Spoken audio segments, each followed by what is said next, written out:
a gente falou aqui de político influenciador, mas tem alguns nomes bem famosos que saíram do MBL, né, e do Missão, por consequência, e foram para outros partidos, né, e também estão aí nas redes, né.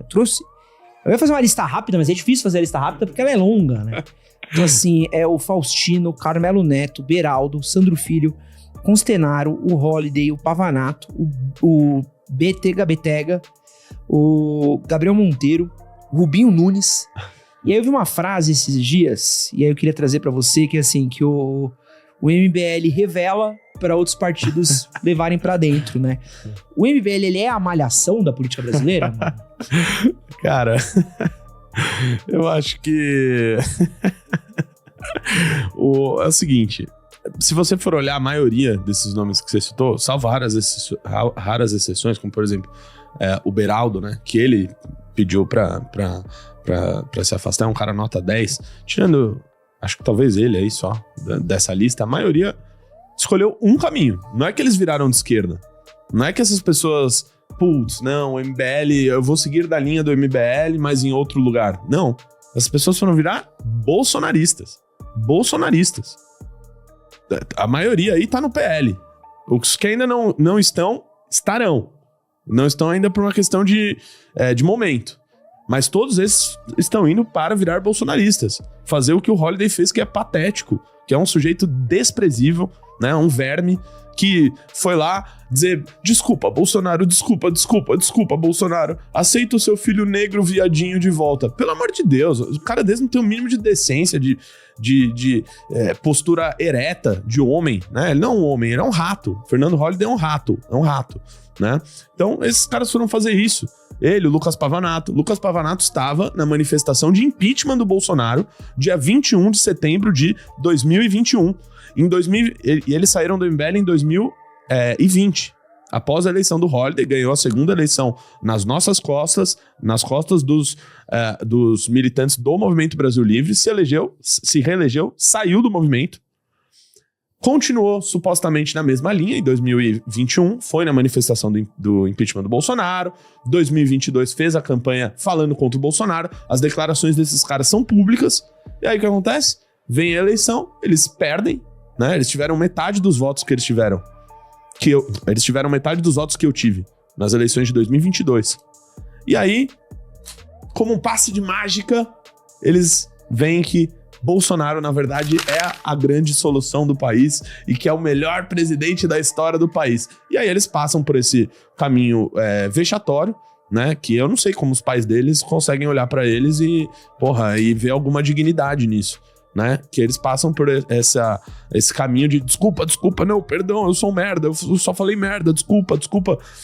E viram bolsonarista de uma hora pra outra. Resultado disso, as pessoas idiotizadas premiam. O Pavanato foi o vereador mais votado do Brasil. Agora. Então, não dá pra dizer que o cara saiu do MBL porque ele não concordou e aí ele foi seguir a linha dele em outro lugar. Não. As pessoas saem para mudar de lado, para traírem aquilo que elas defendiam, traírem os princípios que fez com que essas pessoas tivessem um mínimo de relevância, para ir onde eles conseguem o like fácil, o seguidor fácil, a eleição fácil. O caminho fácil e simples. O caminho fácil e simples, ele tá sempre aí, à disposição. Agora, se a pessoa não tem um mínimo de caráter, se a pessoa é um rato, como esses daqui que eu citei, aí eles vão escolher sempre o caminho fácil.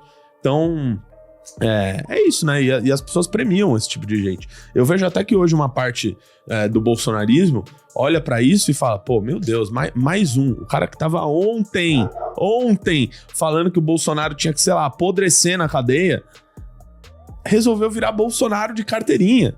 Então, até que tem algumas pessoas acordando aí, mas a maioria não tá. Por quê? Porque o cara vai lá, faz um vídeo curto, ele denuncia a hipocrisia da esquerda, e aí pro pessoal tá bom isso. Então acaba premiando esse tipo de gente. E é isso. Mas assim, eu vou ser muito inocente, poliana, tá? Que meu papel aqui é ser um pouco poliana e tal. Porque eu acho que divergência, acho que todo mundo tem em algum lugar, em algum momento, em diversas coisas e tal. Então, mais de uma vez já estive em profissões, trabalhos, lugares, projetos, onde alguma pessoa olha e fala assim, pô, não é muito meu rolê, eu vou pra lá. Uhum. E às vezes acaba sendo um concorrente, acaba sendo alguém que a gente vai pegar contra e tal, mas não fica no clima belicoso, assim. Por que esse clima ele acaba se tornando tão belicoso com quem sai do MBL? Porque, vamos lá, uma maneira de, por exemplo, esses ratos aí, eles ganharem legitimidade no bolsonarismo é atacando o MBL. Então o cara, ele sai do MBL e aí ele vira bolsonarista e ele, vou atacar o MBL, olha, o MBL, eu estive lá e eles são hipócritas. E aí eles ganham legitimidade no bolsonarismo. É uma questão até de gerar confiança, né, no novo grupo que eles passam a pertencer, e para isso eles atacam o MBL. E é uma forma deles, é uma ferramenta que é utilizada, né, o Holliday é sinônimo disso, né, é um cara que, assim, se ele escrever aqui alguma coisa, né, não vale de nada, né, então ele usa isso, de atacar o MBL para ganhar legitimidade no novo grupo que ele pertence. E é esse movimento que essas pessoas fazem, por isso. Essas pessoas, e aí a segunda parte da pergunta que eu queria fazer, eu conversei com você, conversei com o Arthur já, pelo que eu entendo, dá pra ver que é um movimento, o MBL é um movimento que faz muita coisa, viaja pelo país, tem muitos encontros, tem muita coisa, vocês estão muito tempo junto e tal. Em nenhum momento vocês levantaram uma bandeira que são um Ben Pontes, um Holliday, um Pavanato iria trair vocês? Ou foi uma grande surpresa quando essa galera... Cara, no caso do Holliday, pra mim foi uma surpresa. Pra mim foi uma surpresa.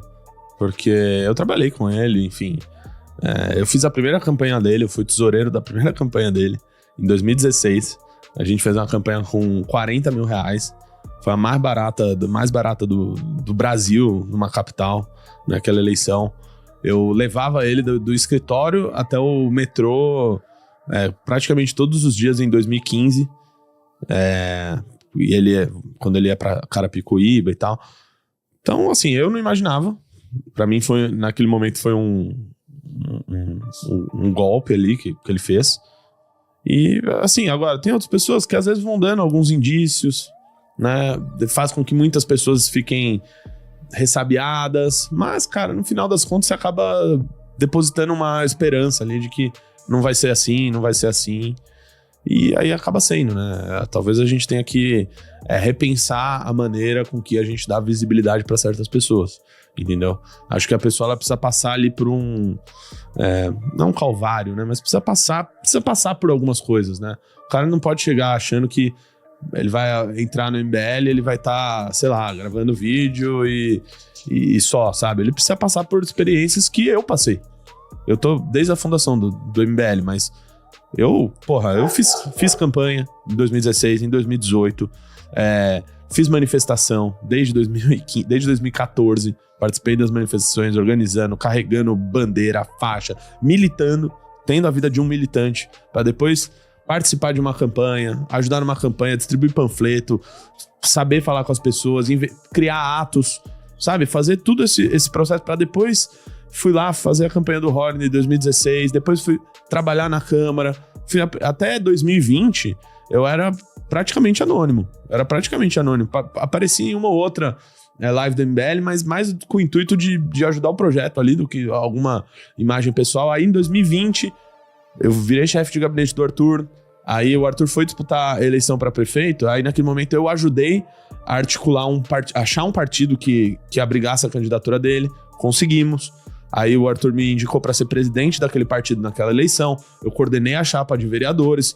Elegemos 3 vereadores na capital. Então, foi tudo um processo de amadurecimento, né? Até que em 2022 eu venho a ser candidato. Até 2021, minha rede social, eu não tinha 5 mil seguidores. Entendeu? Então, eu passei por tudo isso. Então, talvez essas pessoas que tenham saído, talvez não tenham passado nem por 10% disso, entendeu? Isso faz com que a pessoa ela acabe se deslumbrando com os números, porque para ela aquilo é um fim em si mesmo. Para mim não é um fim. Não é um fim. A rede social é uma das ferramentas que eu utilizo para divulgar a causa, que essa sim é o ponto final, entendeu? Então, talvez reformular, repensar, né? Ter cada vez mais cuidado, e a gente tem hoje cada vez mais cuidado na formação de novos líderes. A pessoa precisa fazer a Academia MBL, que é o nosso processo de formação, como se fosse a faculdade do MBL. A pessoa precisa passar por isso, precisa passar por tudo isso que as grandes lideranças do MBL passaram. Porque acaba sendo também um risco calculado, né? Porque você trazer um cara que tem um alcance de um Pavanato da vida, por exemplo, pro MBL, ou um cara como o Pavanato estar dentro do MBL, também é bom pro MBL, porque divulga os ideais do MBL, outros políticos, levam a galera junto e tal. É uma linha muito tênue, né? Que vocês precisam navegar de entender o quanto que é o risco desse cara pular a cerca ou não, né? Uhum.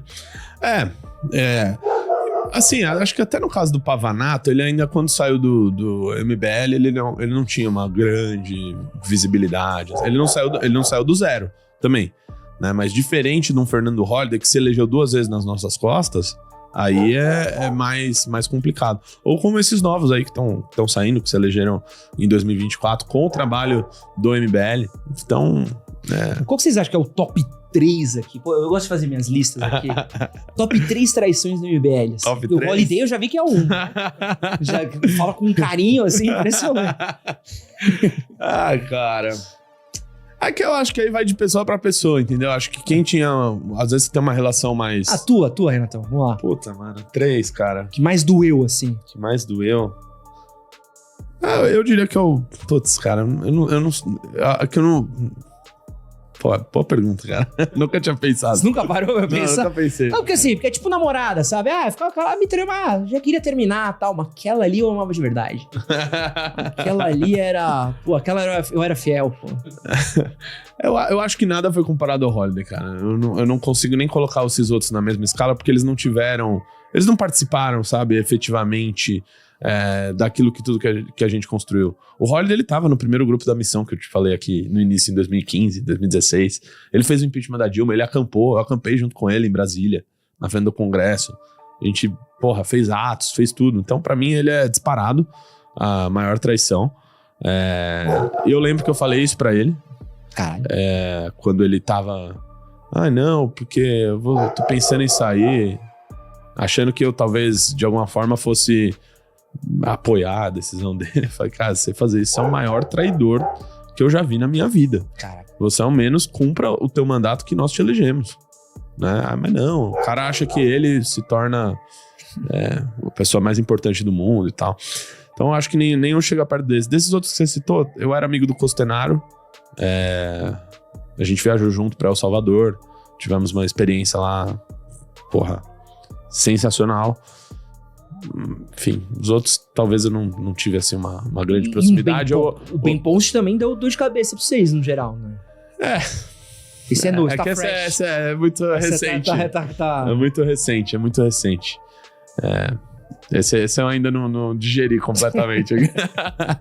Fala, meus queridos, aqui quem fala é o Alan do canal Inevitável Cortes, e no meu segundo mês postando cortes aqui no YouTube de figuras do Partido Missão e do MBL, eu faturei cerca de 25 mil reais, ou um pouquinho mais de 4 mil dólares. E se você tem interesse em estar criando seu próprio canal de cortes, eu preparei um treinamento 100% focado, mostrando o passo a passo para você estar conseguindo fazer seus cortes de figuras do Partido Missão e do MBL. Para acessar o treinamento é só clicar no primeiro link da descrição ou ler o QR Code que tá aparecendo aqui no meio da tela agora. E se você gostou desse vídeo, não se esqueça de deixar o like e se inscrever no canal. Te vejo no próximo vídeo.